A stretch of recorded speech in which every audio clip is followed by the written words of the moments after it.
And today we are very ambitious because, as we had said, basically we are encouraging players to give us their games, and this time we were lucky enough to get 2 games. So we will look at both games today. So it should be interesting. But now let's look at the results of the C, right? Yeah.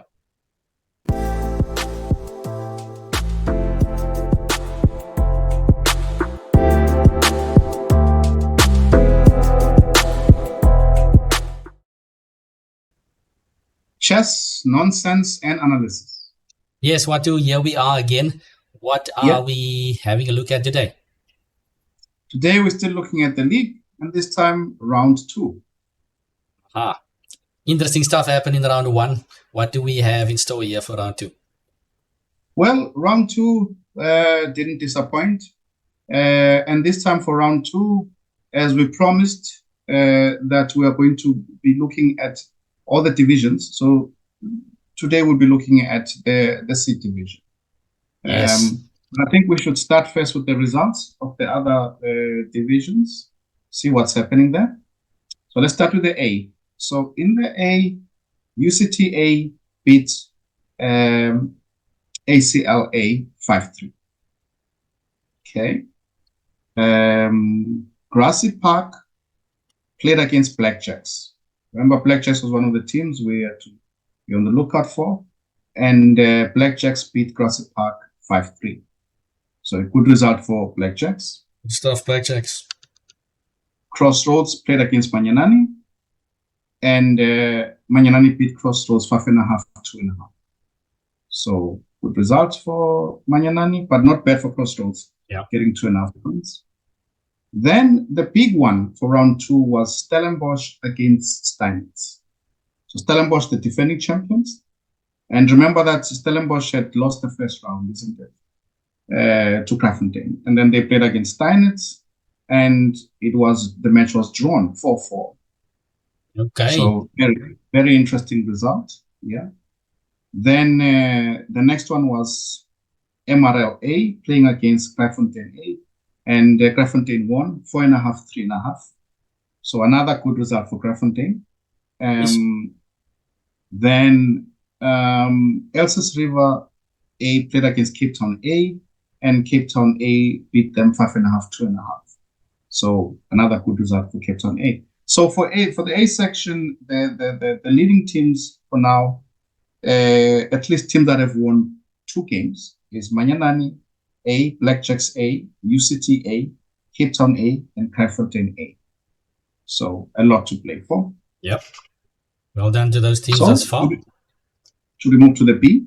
Yes. Yeah. So in the B section, we have Stellenbosch B played against Observatory, and Observatory won 4-2. Good result for them. Then UCT B played against Belleville A. Remember, Belleville A was one of the teams who said, one of the favorites. They won. Belleville won 4.5, 1.5. Okay. Then CPUT A played against Delft. Remember, Delft was also one of the teams we're seeing are the favorites. Delft won 5-1. Very convincing. Then Dragonstein Dragons A played against Mitchell's Plain A, and Dragonstein's Dragons A won 3.5, 2.5. That's Mitchell's Plain. Okay. And now another surprising result. UWCA. Remember, we were talking about UWC as a team from the Premier. They played against Steinitz B, and Steinitz B beat them 6-0. Oof. That's rough for UWC. So the second game, I think they've lost now. Yeah.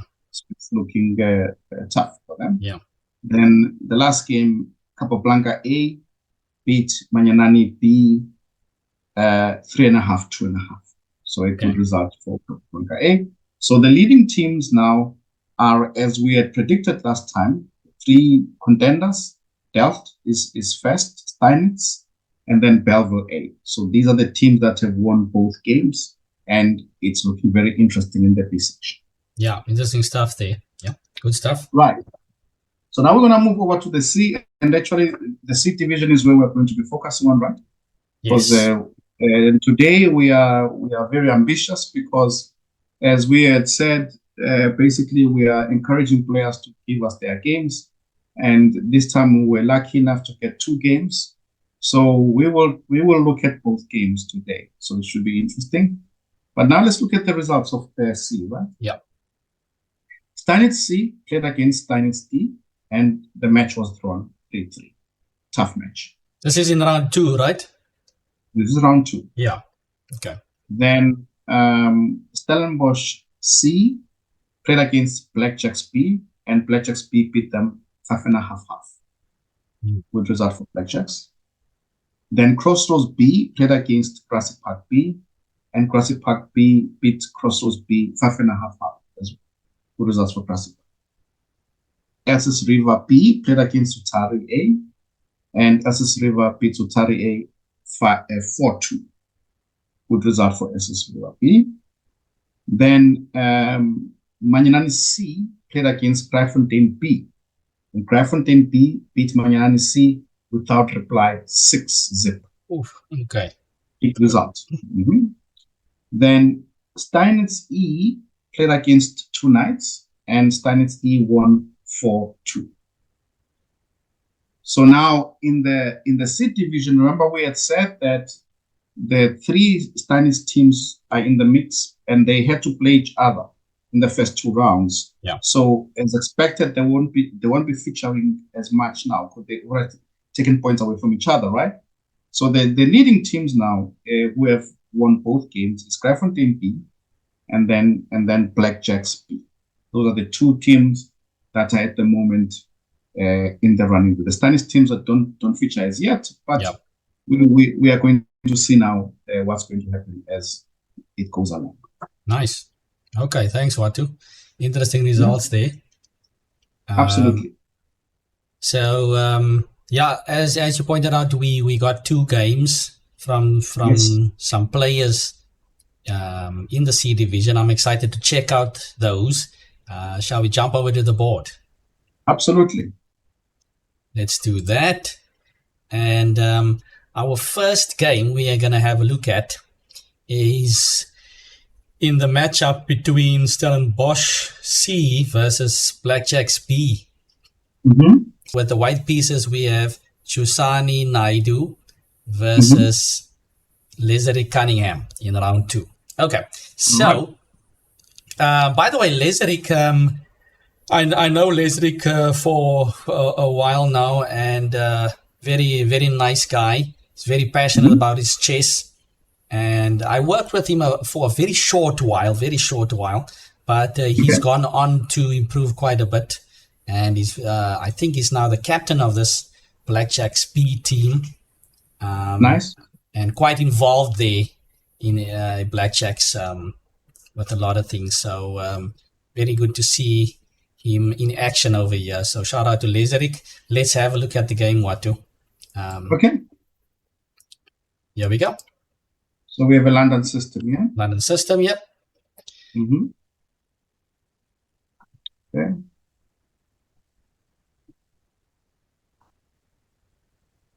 And so this is all standard stuff, right? Yeah, I just want to point out, so we're not going to do a huge theoretical discussion, but the London system is one of those openings that we need to be quite careful of. You can fall into trouble without doing too much wrong on principle. Right. All right. And yeah, Black just makes an innocent capture, and he's forced to remove the important F6 knight from the king side. And this already triggers some weakening on H7. And I think this is more or less what London system players want to see, right? Absolutely. So I'm not sure what Black should do instead of that. Perhaps look at a setup with Bishop D6 or try something else. But this traditional moves and just taking on E5 really gives White a free hand to do what he wants to do or do what she wants to do. But the next move, Queen to B1, seems a bit too creative. What do I know? Queen B1 comes in every once in a while, but what do you think? Look, I mean, I think that, the pawn structures always should be followed, and the pawn on e5 clearly gives us a direction. We should be attacking on the king side. We should try to create weaknesses on the king side. And why not involve the biggest piece there? I mean, queen h5, looks very much like a move that is screaming to be played. And the idea is that, look, I mean, I think that there won't be an immediate mate, of course, but you are going to get a lot of weaknesses to work with, isn't it? Yeah. And of course, as you pointed out now, stuff's happening on the king side. If you look at the amount of pieces aiming at the king side, the knight also potentially jumping closer. So a lot of pieces aiming at the king side, right? So that's definitely where the queen should be. Exactly. I mean, if after g6, maybe white was worried that the attack is not going to continue, but I guess after g6, I mean, you can even pull the queen back all the way. Yeah. For an example, maybe queen g4 is also a move. Yeah. And I'm saying queen g4 because I don't want to allow maybe f6, since e6 may e6 then d5 may be hanging. I don't mind f5 because I then move back. And but maybe there's a g5. Huh? I should be careful. Probably. I don't want to encourage black too much play. Okay, let's say I just go queen e2, maybe, no, and then I just go h4, probably. Yeah, h4, h5 is possible. I think queen g4 is also possible though, but should be, but a bit risky, yeah. But should be possible as well. But g6 does create the weaknesses on the dark squares, right? And you have something to work with. Exactly. So, but queen b1 is interesting. It's a very creative way to play it. So black plays f5. I think this is correct. And now g4. So we are having now a really a big battle going on. And black responds, I think, properly with c4 followed by knight c5. I think this is the right reaction, trying to get play. And, in many cases, you can even sacrifice a pawn, just play knight d3 and just get hold of the white squares as compensation, isn't it? Yeah. It's cut out that valuable attacking piece exactly. As well. Yeah. So I think black is now doing okay. Shouldn't be fearing too much. So white continues with an attack. Rook g1, and black responds with king h8, logical, getting out of the pin over there. And white plays knight f3. So white is ready, is bringing pieces forward. I'm not 100% convinced with white's idea. It's okay, but I don't see any threats, sort of, planning of threats. It's aggressive, it's interesting, but it's a very risky strategy because, after all, your king is in the center. Yeah. So black plays knight e4. Okay, this is interesting. Black is at least blocking the diagonal, trying to coordinate towards f2. If black is it's got enough adventure, is g5 something to consider? Maybe. Possible, I guess. Yeah. I mean, if you've got nothing to do, maybe if you finish your development, bishop e6. Yeah. And so, I mean, if white is doing nothing, why not? We could consider g5. Okay. Exactly. But white is in an aggressive mood. Plays knight to d4, and we can see many ideas. For example, something like e6, bishop e5, or maybe some f3s, and But I think black responds properly with bishop h4 getting counterplay, and this slows down white a little bit with bishop g3. So. Yes. Yeah, slowing down a little bit. And then black plays a prophylactic move with g6. I guess wanted that if f3 happened, that f5 is safely secured over there. Yeah, makes sense. White plays f3, and knight c5 is played by black. Then white plays risky looking b4. Very aggressive play by white. White's playing all over on the board. Yeah. Yeah, I don't know if white should maybe just try to leave the king in this, maybe put king e2 or something, get the other pieces involved. But b4 certainly Yes. interesting. Yeah, I think that white though is sort of burning all the bridges, and it's an interesting strategy. But if it does not work, sometimes it could be a little problem. But maybe white needs to solidify, as you are saying. Maybe think of king e2. You know, f4 is just also to coming now. Oh, but f4 at least cuts out the pin, right? Yeah. Yeah, at least the pin is gone, right? Yeah. I mean, if you play f4, I can play e takes f4. Yeah. And there's no rook because my king is on e2. Maybe it's, and then maybe I can play the next move in e1, maybe.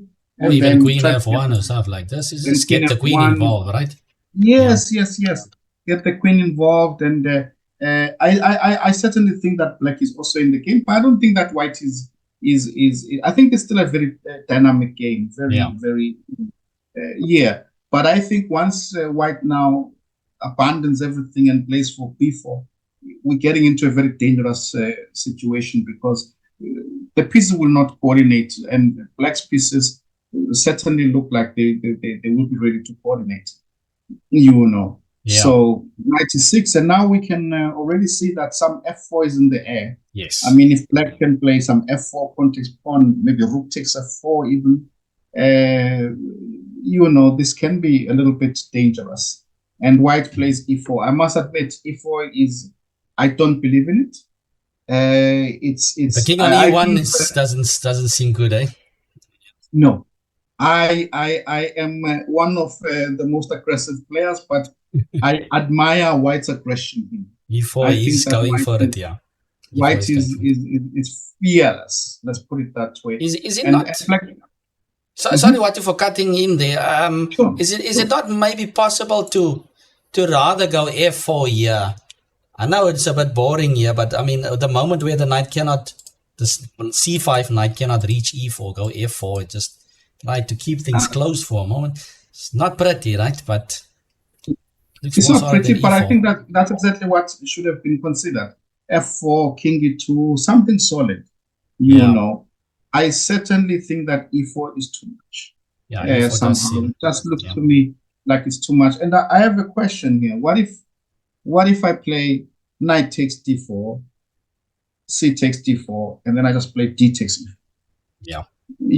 My idea is just simply to take on d4 with the queen, attack the rook, and just enter and just attack your king. I don't know if there are answers that are adequate. I don't know. But to me, it certainly looks very, very dangerous. Yeah, for sure. It looks extremely dangerous. But black finds another way, still keeping it solid, plays f4. So knight takes e6, bishop takes e6. E takes d5.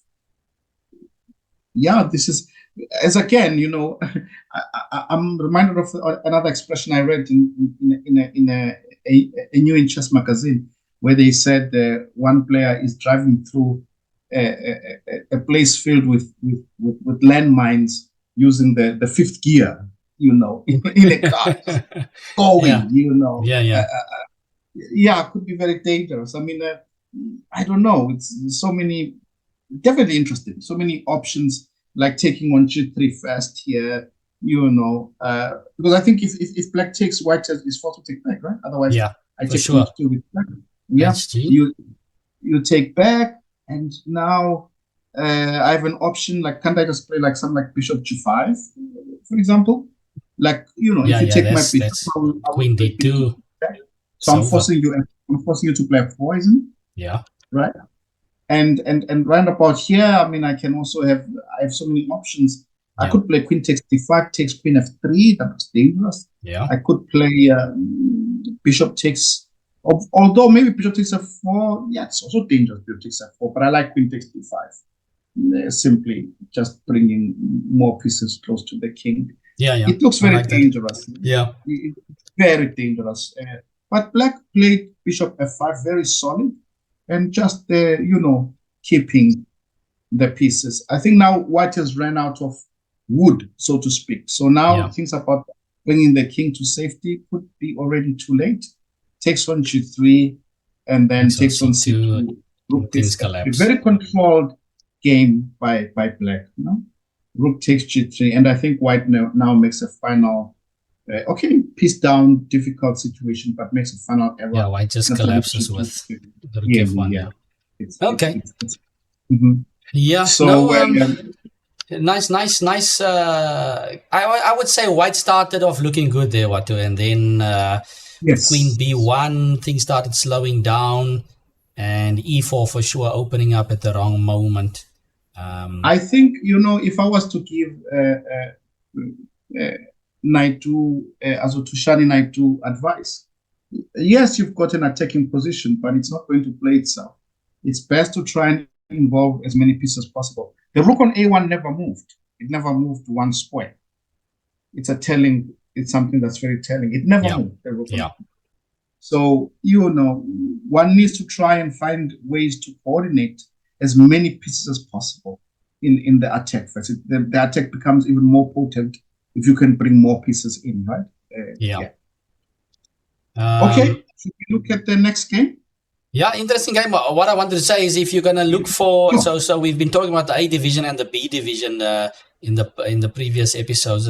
And if you want to go to the C division to find some easy games, you're definitely not going to find that some volatile games here in the C division. Interesting stuff there. So absolutely. Yeah, let's move on to our next game, which was an interesting clash here since we spoke about this key matchup of Steinitz having a couple of teams in this division. So we actually have a game here between two Steinitz players, one from Steinitz D and the other from Steinitz C. And people, they throw these teams early on against each other so that there's clarity and that they can continue on with no issues into this competition. But what's interesting to see is how these two Steinitz players just slug it out. There's nothing about I'm from the B or C or D or whatever. They're going for each other's throats. Absolutely. There's nothing prearranged here. There's nothing. There's no talk, no nothing. It's let's sit down on the board and let's go. Whoever wins, wins. And I like that. You can tell by this game. So we've got Declan Playton over here versus Andrew Telmarcus. We all know Andrew. I don't know if he's the club president or if he's still club president, but shout out to the Steinitz guys also for sending this game through. So Let's have a look. Yeah. So we have a Caro-Kann. Knight f6. We have exchange variation. Yeah, a little strange move order because normally they play knight c6 first, but I guess there's nothing wrong with this move because black wants to play e6, so the bishop is put on the other side of the chain. Yep. So okay, queen b3, queen c7, h3, bishop h5, knight e2. Yes. And now bishop takes e2 was played. It's not the first move that I would want to play in this position. Because even though it's a bad bishop, but it's still better than a knight, isn't it? Yeah, it's a bit of a strange decision, I would say. In general, in this Caro-Kann, you'd like to... Okay, it is technically, once black plays e6, this is our technical bad bishop, right, in the long run. Yes. You want to trade it off for something, but the ideal trade would be for that light square bishop on d3. Because in general, white's bishop is quite menacing on that diagonal towards the king side. Exactly. Yeah. So I think maybe black did not want to allow bishop f4 with a tempo, but okay, we can slide back to c8. A big deal. Yeah. And knight c6 and stabilize the position because the thing is that when the center is locked, you can lose a move or two without getting into serious trouble. Yeah. And the center is locked here a little bit. So. But nonetheless, okay, black decided to take on e2. Why not? It's a decision. So now e6 is played, castles, bishop d6, knight d2, normal developing moves, knight c6, rook e1. I think here, for me, the critical position comes, because as we all know in games, you then have to say to yourself, okay, what am I playing for? What is my plan? What idea do I have? Yeah. So for me, the structure is very interesting because it actually is it's a reversed Carlsbad. Yes. If you think about it. Yeah. And so I think that at the end of the day, Black would love to have a minority attack against White. That's the main strategy, I would say. Your go-to long-term strategy, right? Exactly. So possibly Black should castle here immediately. That's what I would say, and then try to put maybe say White plays something like this. I don't know. Yes, like knight f3 and maybe a6 now. To try and play that b5. And should there be any a4, maybe I can consider playing knight a5, knight c4, maybe b8, or so on. Knight e4 is also possible. Yeah. So to keep it in this fashion, knight d7 also possible, because remember I can play knight d7 and sometimes knight b6, knight a5, knight c4. Just sit on d7. Just playing on the queen side, basically, right? Your pieces are going towards the side where you have more space. Exactly, you've got more space there and play there. So possibly that's how I would try to play it. But okay, Black plays immediately a6, White plays a4, castles, bishop d3, and I think here that okay, h6 I don't know if it's necessary. It's necessary, right? Okay. Yeah, but okay, can't be too bad. Yeah. And White plays knight f3. So White has got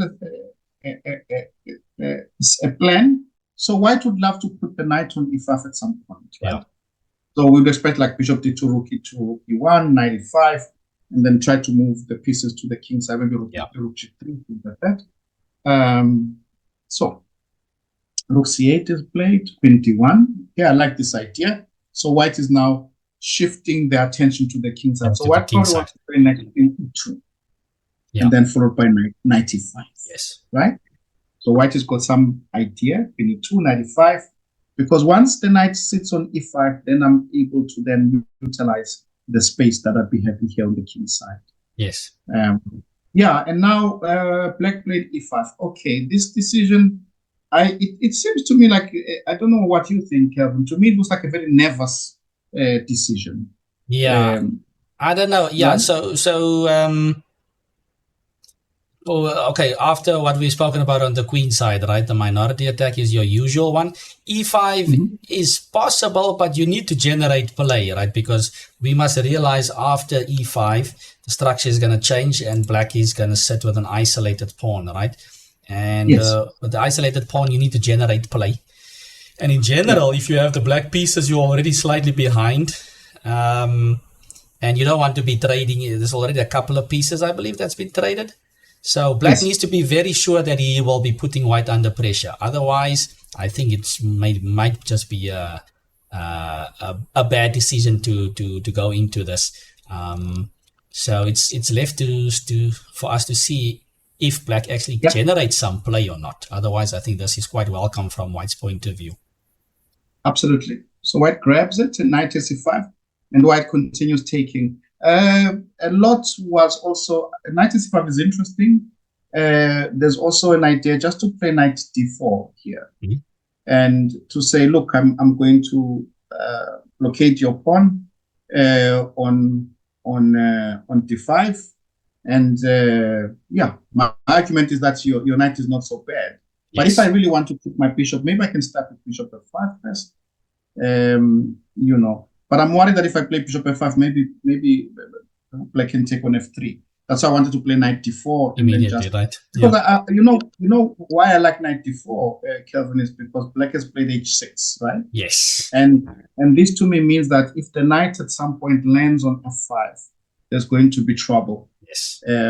Because that knight is going to be very difficult to remove because you don't have g6 anymore. Exactly. G6, the pawn on h6 is hanging, everyone. Exactly. So that is very interesting because structurally, if you play a move like, remember h6, we said, well, we're not sure if it's necessary, but once you get this position, then we we're starting to see that black may have wished that the pawn maybe not on h6, Yep. So I would play knight d4 for sure, put my knight on f5, and I think that it's very Something you promising. can work with, yeah. Yeah, very promising. Okay, knight c5 is interesting as well, and then plays bishop e3, and rook d8. So maybe black is playing for a potential d4 later on. Yeah. White plays bishop f5, sensible move. White is just in time to blockade. Right, just in time to blockade, and plays bishop d4. Bishop takes d4, queen takes d4, and rook e8. And I'm not, truth be told, I'm not 100% sure how to evaluate this position. I have the impression that white should be slightly better. But, if black can somehow get a chance to play on the black squares somehow, right? Then maybe black could get something as well. Yes. For sure, black is not in a horrible shape, but it's definitely not my cup of tea, I would say. I would prefer playing against isolated pawn in this type of position where black is not threatening too much, but white's got some work left to do. Of course. Not easy how to actually go for this guy. You need to do a lot of maneuvering. So still a battle. Let's see what's going to happen here. So bishop c2, bishop c2, rook d8, bishop b3. So I'm not sure if this is the correct. Let's go back here and let's just, in terms of strategy, let's say what should be the right plan. Now, when we're talking about a plan, we're not necessarily talking about move orders or the move that should be played now and there, right? What is the ideal? What would white try to achieve, right? Is the question. So to me, because there's an isolated pawn, it seems that white would like to trade off at least one pair of rooks, at least, right?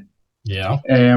But maybe not lose the e file. I wouldn't maybe want to lose the e file. And maybe because my pawn is on h3, I might feel that maybe there could be some little bit of weaknesses. So I wouldn't mind moves like, for example, g3. Then I want to put my king on g2. For a while, leave my bishop on f5, and put my rook on d1, and work with that position. Because as soon as any trade happens, I think that white would be better off with a trade. For sure. So you're basically slow playing it and saying that black also doesn't have too many useful moves to improve, right? Exactly. And so the plan of putting the bishop on b3 is interesting, but I'm not sure if it is very effective. Yeah. Because the bishop. I think that now probably black kind of complies and plays queen c6. But a big question is, what if black just sort of plays for activity, like let's say rook e4? Since you are giving me the opportunity to be giving that e4 square up completely, right? Yeah. You're giving me the diagonal. You move your bishop away, you move it to d3. Okay, your argument is that my d5 pawn may be weak, but okay. What if I just start to play actively? Rook d5. Rook e4, right? And ask you questions. Where are you gonna move your queen? Yeah, I've got queen b6 in some lines. Because as soon as your queen is decentralized, I'm interested in improving my queen position of my queen. Yes. So some queen b6 is something I want to be interested. I mean, I'm very much interested in that. My queen can centralize, can go to e5, or rook can go to e8. So I don't know. I'm not. It's not. I don't think that the right strategic idea has been chosen. Interesting, but I think that black worries too much about the pawn, and now goes into a passive position, and white is now gonna put some pressure on. Yep. I agree. So queen c6, and white plays rook d1, centralizing the pieces. Rook d6, and c4 is interesting at the right moment. Rook d6, c5. So white is establishing a 3 against 2 situation here on the queen side, right? Yes. So we can imagine later on, if I can move my bishop back to play b4, then b5, then I think I will be doing very well. Then I'll have 2 against 1, get a pass pawn there, and I'm blockading your pawn. My queen on d4 is very strong, and I feel that strategically white is now looking very good somehow. Yeah. Okay, so c5, the rook has to drop back. Drops back, rook e5, very now centralizing. Yeah, very nice. good centralizing pressure idea. as well. Yeah. King f8. Okay, a5 is interesting. Oh, wants to play bishop a4. Bishop a4, right? With an Black's key pieces are a bit cramped behind that d5 pawn. Yes, the pieces are battling now. Princess 7, bishop a4, rook e7, and decides to. Is this the best way? I'm not sure. Oh, but a5 is hanging. Yeah. This is not too easy. Okay, so rook takes, and that's why it played like this. Rook c1 makes sense. Rook c8, and now finally we go in, because the pawn on a5 is saying that the pawn on a6 is going to have issues, and I'm going to have something later on there. Okay. Plays queen d6. Interesting. Think about the pawn a5. Is it not possible to capture here, by the way, just from a tactical point of view? Because I'm looking, if you play rook takes, I take and play queen e1 check, right? And take on a5. Can you play queen b6 maybe? Or bishop a6. Okay, queen b6. Yes. Now you are taking a6, c6. a6. Yeah, this looks menacing. Yeah, it looks like white definitely has something. Yeah, interesting. Yeah. Okay. So c6. c6 looks good. Yeah, looks interesting. Good. Queen d6. b6 anyway. Yeah, so very, very strong. And now white has got a grip, I think. Yeah, takes on b7. So exchanges, plays very strong move check, and then very nice idea. Very nice finish. So if you take the pawn takes, and the pawn is going to be. Yeah, nice. A very interesting strategic idea, no? A strategic game. Very nice. Yes. Yeah, well done to Mr. Playton over there for finding that nice finish there against very experienced Mr. Tel Marcus over there. Very interesting strategical battle, like you said. And white not going for b4, b5, eventually just playing a5 and breaking with c6, opening up some tactical possibilities. Very interesting. Yes, and some interesting moments earlier on as well. So, yeah, I think we have a bit of everything here in the C division. We've seen some attacking play, some interesting strategic ideas as well. So, all to play for. Good chess. Exciting chess. Yeah. Good chess, and a lot of rounds left to show what you have.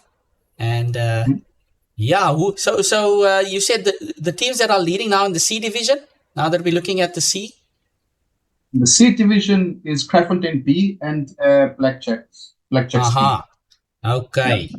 They both won 2 games each, and we are waiting for that matchup. That should be the matchup to look forward to. But remember, Steinitz is not is still going to have a lot to say, because now they've just been playing against each other, and so they will also feature. Should be very interesting. Fantastic. So just again a reminder to everyone: feel free to send in your games. We are keen to check out more, and I think that's about enough nonsense from my side. I don't know about you. Yeah, that's enough nonsense for today. Yeah. So to the viewers, thanks for watching. Hope you enjoyed the show, and don't hesitate to smash the subscribe button and share with all your club mates. And we will see you for the next one. Cheers.